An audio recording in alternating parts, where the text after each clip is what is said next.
Write 156 as a product of its prime factors.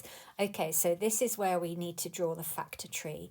And I've written at the top here, remember, circle the prime numbers as we go to help. So first of all, I'm going to halve 156. I think this was a calculated paper, but if it wasn't, you can use your bus stop. 2's into 1 doesn't go. So we put a 0, cross it out and carry it over to make 2's into 15, which is 7 with 1 over. How many 2's in 16? That's 8. So we have 2, circle it because it's prime, and 78. Next, I'm going to halve 78. How many 2's in 78? How many 2's in 7? That's 3 with 1 over. How many 2's in 18? That's 9. So I've got 2 as my prime number and 39. Now 39 is not prime because if you think of your 3 times table, we go 30, 33, 36, add another 3, that would be 39. So we're going to divide our 39 by 3. How many 3's in 3? 1. How many 3's in 9? 3. So we split that into 3 and 13, and they're both prime. Now it says to write it as a product of its prime factors. So we literally, product means a multiplication. We literally do 2 times 2 times 3 times 13. If you prefer, just do 2 squared times 3 times 13. That's equally fine. Choose one or the other. Next, we're doing find the highest common factor of 156 and 130. Now, the highest common factor are the numbers in the intersection, and we need to multiply these two together. So to make my life easy, I've already copied over the prime factors. Oh, I forgot to circle those two, of 156. Now I'm going to do my factor tree for 130. I'm going to split that to 13 times 10. 13 is prime, 10 we can split into 5 and 2, and we're done. Next step is to look for the ones that are matches, the ones that are the same, and pop them in the middle. So we have 13 and 13, cross those out, they're a match, put it in the middle. Then I have a 2 here and a 2 there, cross those out, put it in the middle.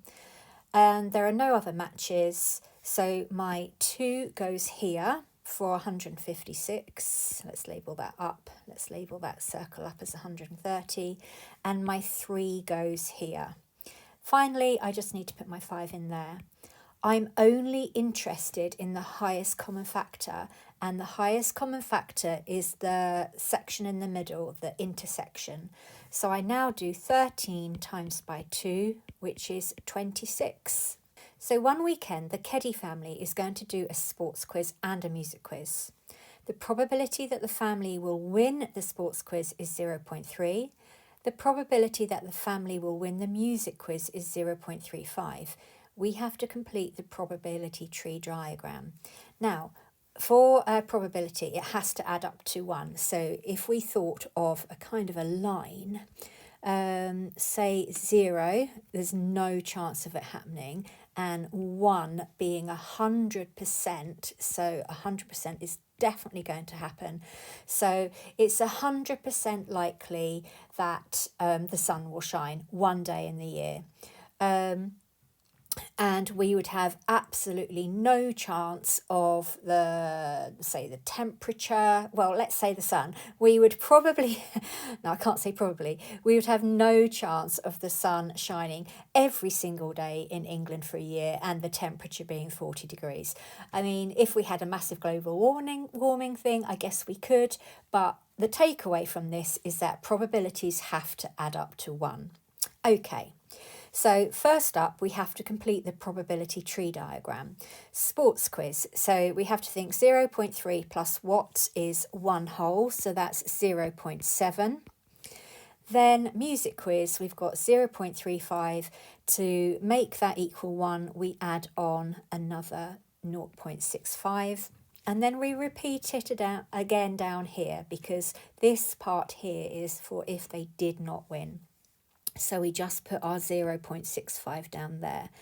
And that's our first little part completed. Then question B, work out the probability that the Keddy family will win both the sports quiz and the music quiz. So what we need to do here is to look at the branches and multiply along the branches. So win and win, 0.3 times by 0.35, and we are going to type that into our calculator. 0.3 times by 0.35, let me just turn mine on, 0.3 times by 0.35, I get, I need to decimalise that, equals 0.105. Okay, our last question is a ratio question, and I'd say this is probably a grade 5 ratio question because we have to combine ratios. Let's have a look. In a village, the number of houses and the number of flats are in the ratio 7:4. So let's put that up here. Houses to flats in the ratio, for every 7 houses, there are 4 flats. Next, it says the number of flats and the number of bungalows are in the ratio 8:5. So flats, the number of flats to the number of bungalows is 8:5. It says there are 50 bungalows in the village. How many houses are there? Now that looks horrendous, but actually it's not. The trick is to combine the ratios for the flats. We've got to make the flats the same. So where we see something appearing twice, we make them the same. Make the flats the same. So we're going to use our times table. We're going to multiply 4 and 8 and make the flats 32. So basically, I've multiplied that by 8 to get it out of 32, and I need to multiply this side by 8. And then over here, to get this to be 32, I multiplied that by 4, and I have to do the same here. Multiply that by 4. So our flats are out of 32, our bungalows are 20, and our houses are 56. We can literally cross out one of these now because it's the same. So I'm going to write that ratio again down here, houses to flats to bungalows. And I've now got 56 to 32 to 20 bungalows. So we're part of the way there, but the question is actually asking us, there are 50 bungalows in the village. How many houses? Okay, so where are we at the moment? Well, at the moment, we've got 20 bungalows. If we double those 20, we'll get up to 40 bungalows. So let's double that, and we get 40 here. We need to double 32, we get 64 houses. And then if we double 56, double 50 is 100, double 6 is 12, that's 112. So we're now up to 40 bungalows, but we're not quite there. Bungalows. Okay, so what I'm going to do now, I'm going to halve that ratio that I had to start with. Let me do it over here. Houses to flats to bungalows. So I initially had 56 to 32 to 20. Now, if I halve that 20, divide it by 2, I get 10, I get 16, and I get 28. And now what I can do is let's highlight this.